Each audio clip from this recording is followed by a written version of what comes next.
Peace be with you. Friends, on this third Sunday of Lent, the church asks us to look at one of the really great texts in the Old Testament, namely the Ten Commandments from the book of Exodus. I've said before that Lent's a time of getting back to basics spiritually, and this is a good way to do it. Just as an athlete will go back to the fundamental moves of his sport, so in the moral and spiritual order, we go back to fundamentals, go back to basics. Can I suggest you go back to this text in Exodus? If you don't have the Ten Commandments clearly in mind, commit them to memory. They're a wonderful way to examine your conscience as you prepare for confession. Even at the end of the day, to go through the Ten Commandments, say, well, how did I do in regard to these basics of the spiritual life? So I want to say in this brief homily something very simple about each one. We know that the Ten Commandments are divided into two tables or tablets, right? The first three dealing with our relation to God, and then the last seven dealing with our relations with each other. The first table is by leaps and bounds the most important. It's a basic biblical intuition. Having our relationship with God right is the condition for the possibility of anything else being right in our lives. If the relation to God is off kilter, everything else will become off kilter. And so we pay special attention to the first table. Commandment 1, I'm the Lord your God. You shall have no other gods besides me.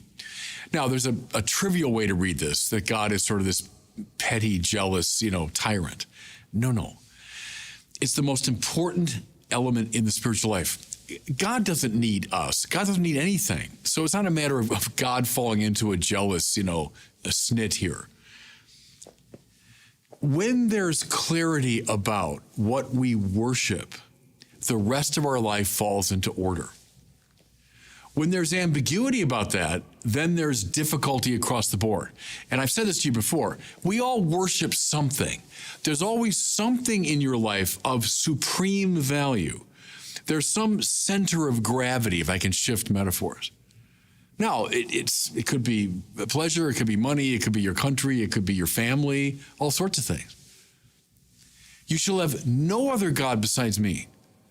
In other words, any act of idolatry, turning something other than God into God, will throw the rest of your life off kilter.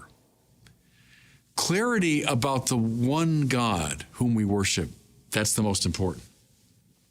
Second commandment, you shall not take the name of the Lord your God in vain. Now, there's a legitimate sense here where we shouldn't swear, as we put it. We shouldn't use the name of God in this sort of disrespectful way, and that's certainly true. Probably, though, what they had in mind here in the Old Testament was something like the use of God's name in a superstitious way as a kind of incantation. I'm going to use the name of God to get God to do something that I want. See, now we're getting close to the spiritual problem here. The idea is to worship God. That means God is my highest value. I've turned my life over to God.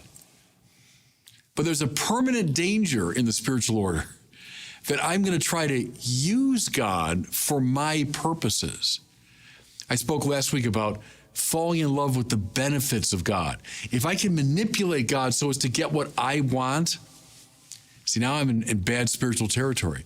So don't use the name of the Lord your God in vain means don't think you can ever manipulate God or put God to the test. No. God puts us to the test sometimes. We heard that with Abraham last week. Saw it with Job. But we don't put God to the test. We don't use his name as a kind of manipulative incantation. Third commandment, remember to keep holy the Sabbath day. How basic this was, everyone, to the biblical Israelites. The Sabbath. Not just a day of rest, but the day of worship. The day when we, in a embodied, concrete, conscious way, order our lives through ritual practice to God. And every part of that, I think, matters. It's so easy to make this abstract. Oh, sure, I believe in God. I've got this idea of God in my mind. Well, that's not sufficient. Oh, yeah, God's the central value of my life. Yeah, but do you express that and act that out ritually. See, if we were angels, that might be enough. I just have this kind of clear notion. But we're not angels. We're embodied spirits, as we heard a couple weeks ago. Therefore, to make my worship of God real to me, it has to be expressed in this disciplined and regular and ritualized way. May I suggest, everyone, that the falling away of so many in the Western culture from keeping holy the Sabbath has wreaked havoc. That when we stop signaling to ourselves and to others that we do indeed worship God, things tend to fall apart in us. You know, the test is, I believe in God. Oh, yeah, God's most important. Well, show me. Show me. What does that look like in your life? Keep holy the Sabbath day. Now, that's the first table, the first 3 commandments, having to do with our relation to God, nothing more important. Now, the second table, the remaining 7, having to do with our relation to each other. Now, why? Well, if you're in touch with God, who is love, that love is going to surge through you into the world. That's the way it works. The more you're connected to God, the more that love will flow through you into the world. So, 4th commandment, honor your father and your mother. Well, yes, your literal father and mother. But most of the commentators say this means something like reverence and honor and love your family. Well, if you claim to be a person of God, which means a person of love, but you can't love your own family, something is really off in you. If you can't love those who are nearest and dearest to you, well, then how will you love anybody else? So starting at home, starting with those closest and dearest to us, of course, we should love them. 5th commandment, you shall not kill. Probably best rendered or better rendered, you shall not commit murder. Because, there are exceptions. We talk about just war and self-defense and so on, where, a killing might be morally justified. But you shall not murder. Now, I know most of those listening to me, hope this is true, are not murderers. They have no intention of murdering anybody. But, it's simply not the case that murder isn't a problem in our society. How about the 60 million abortions since Roe v. Wade was passed? How about the almost casual murders taking place on the streets of our major cities? How about euthanasia laws, et cetera, et cetera? There is a growing indifference to life in our society. John Paul II named it the culture of death. And so we need to be alive to this problem of an indifference to the dignity of human life. You shall not kill. 6th commandment, you shall not commit adultery. Now, I know everyone and his brother thinks the church is obsessed with sex and all that. Well, notice, we don't get to sexual matters till the 6th commandment. So if it was, commandment number 1, but look, does anybody doubt that adultery, that the breaking of the marriage vow, being unfaithful to your spouse, is a source of enormous mischief? And I mean inside the people involved and to those around them. You have to be blind not to see the deleterious effects of infidelity and the breakdown of marriage and the family and all of that. Don't tell anyone who's been involved in pastoral ministry that this is a minor problem. Well, the biblical authors knew that very well. And if the family is the building block of the society, then our whole society suffers from adultery. So stop it, the Bible says. 7th, you shall not steal. I've talked to people, it's never happened to me, thank God, but whose homes have been ransacked. They come home and they realize a thief has been there. When something's stolen from you, there's something that's uniquely awful about that experience. When something's taken from you, it's such an aggressive, violent, invasive move. It's one of the, in that sense, least loving things you can do. If to love is to will the good of the other, stealing is taking good from somebody. That's why it's such a violation of love.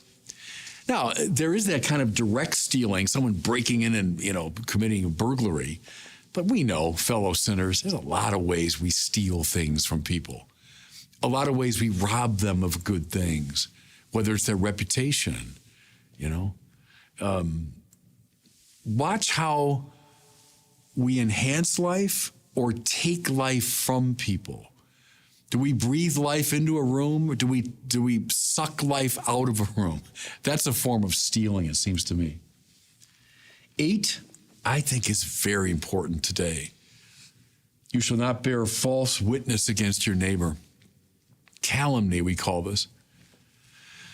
A willful lie about someone whose purpose is to harm. Why do we do it? Well, it makes us feel better, makes us feel more exalted. I can drag you down. I seem higher. Where's this flourishing? We all know, online, right? The social media culture has caused this to flourish, to bear false witness against our neighbors, to say all kinds of lying and calumnious things. Can I urge everybody, especially during Lent, to watch this tendency, especially as you use social media? When I'm saying something about a person, is it true? And why am I saying it in the first place?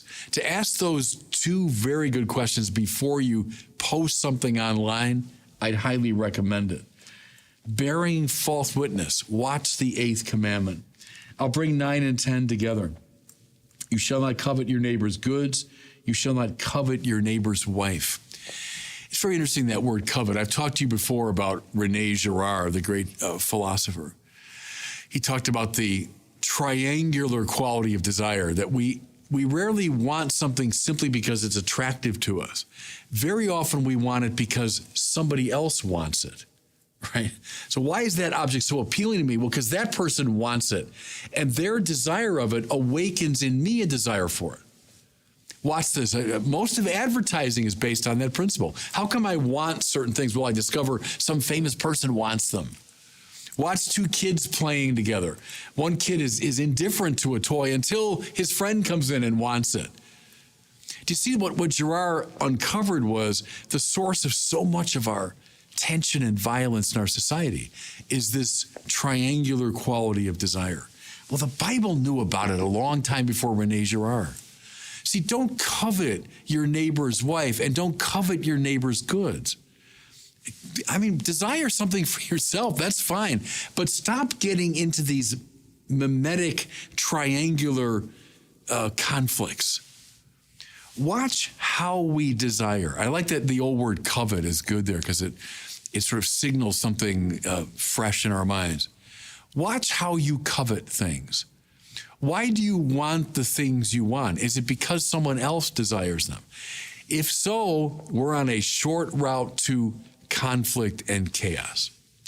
Okay, that's a quick little tour in about 13 minutes through the 10 Commandments. Could I urge you, Lent's a great time for it. Go back to the book of Exodus, find this text, walk through these 10 Commandments, memorize them if you can. Use them next time you go to confession. If you're going to confession during Lent, which you all should do, use the 10 Commandments as a way of examining your conscience. And God bless you.